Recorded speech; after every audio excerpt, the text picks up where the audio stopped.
So I know I always go on about how I watch the likes of Sky News, as light entertainment, and essentially watching it just for chuckles. But that's a little bit of a cope. I kind of find them to be a very sort of an alarming, and kind of almost sinister outfit.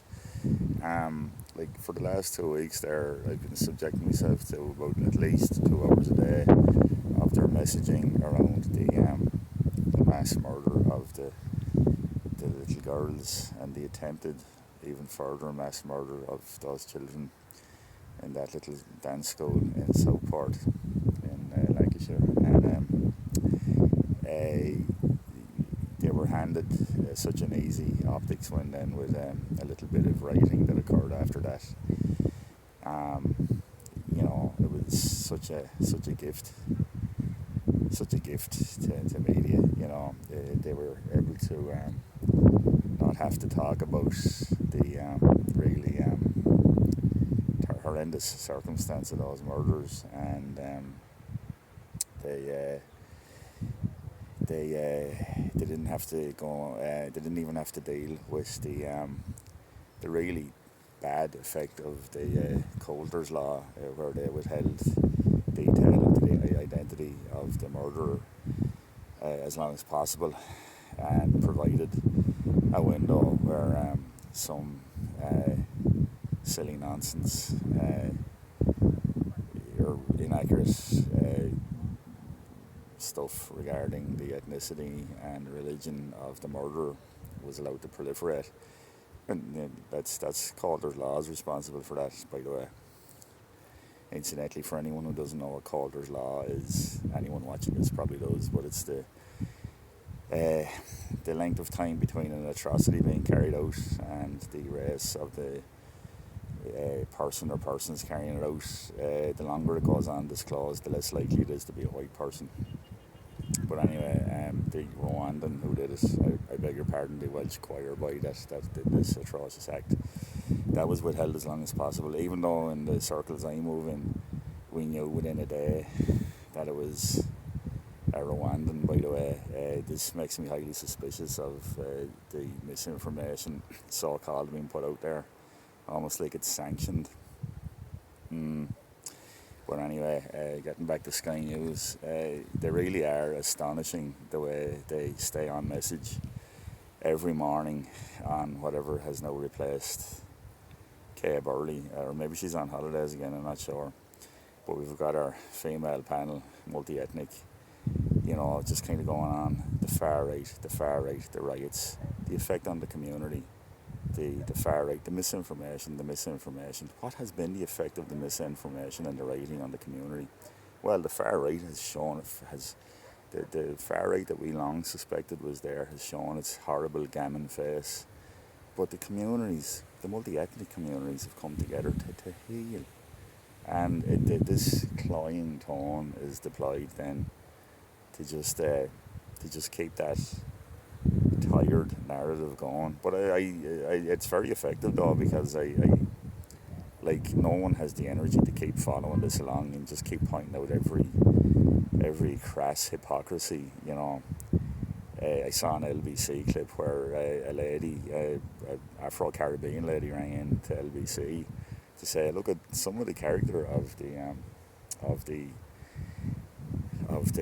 BLM protests in 2020 and 2021 were pretty similar to those riots that were going on in the likes of Lancashire and Northumberland and Sussex. And you're like, whatever talking head is on LBC says, how can you even say that? There's no comparison.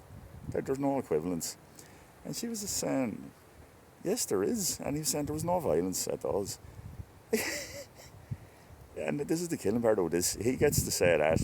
Some other poor bastard has to find a forum in which to produce ample footage of the amount of violence against the cops, by the way, in those riots, and then get that out somewhere. And the whole thing has been lost by then. These large platforms can waft out their shite, and it just sails by, And that's a real pernicious effect it is. Like, I can see how people become very frustrated with this, but you mustn't just see it and call it out where you see it, even if people are like giving you the old, oh, what does it matter to you and what do you care? Well, I care because we're having a media giving us their opinions, even though we know what they're saying is really badly framed, really dishonestly framed, framed in a manner to just manufacture a narrative to keep a consensus of multiculturalism is brilliant, the far right, which is to say white people are at their core, they're dreadful, they're barely redeemable, and this has to be cemented into place, and it has to be also wielded as a cudgel constantly, dreadful stuff, But anyway, so yeah, this morning then on Twitter I saw Channel 4 News. Their channel was showing the funeral of one of the little girls that was murdered. Stephanie, I think her name was, probably by the name I'd say probably Brazilian family originally. And it looked like a lovely, terrible thing to say. They were devastated people, and they tried to have it like a princess carriage, and that it was very, very heartbreaking stuff. And then we've this chief constable from Merseyside going on, putting the boot into the gammon again, up on the podium. This obviously is the way that the Home Office thought we can get our messaging in. We'll use the funeral, just shameful, absolutely shameful stuff. So yeah, the Sky News for the lols, they are unintentionally hilarious frequently. Bring back Kay Burley, she used to be good for a chuckle.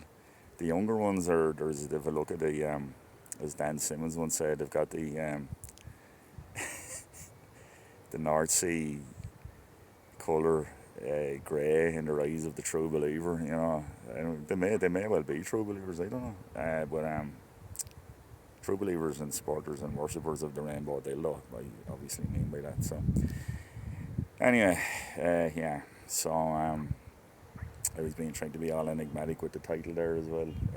I just think that I know I've spoken about it before, but Tom York's Harrow Downhill is just such a fantastic song on so many levels, but to take subject matter as complex as what has been sung about in that song, and to render it in such a wonderfully human way, it evokes panic and despair, and quiet defiance as well. It's really, really, really great stuff. That whole album is really good. And is Tom York a gammon right-winger? Well, I seriously doubt that he is, no. But eventually these things do start to unravel, as we need to we need to speak plainly about that.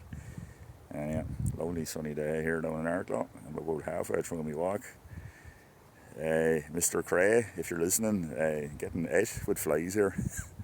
I'm only messing, mate. I'm only messing. I think you made a very fair point in reply to my last video there, and I think you are quite correct. So, and yeah, see you later, folks.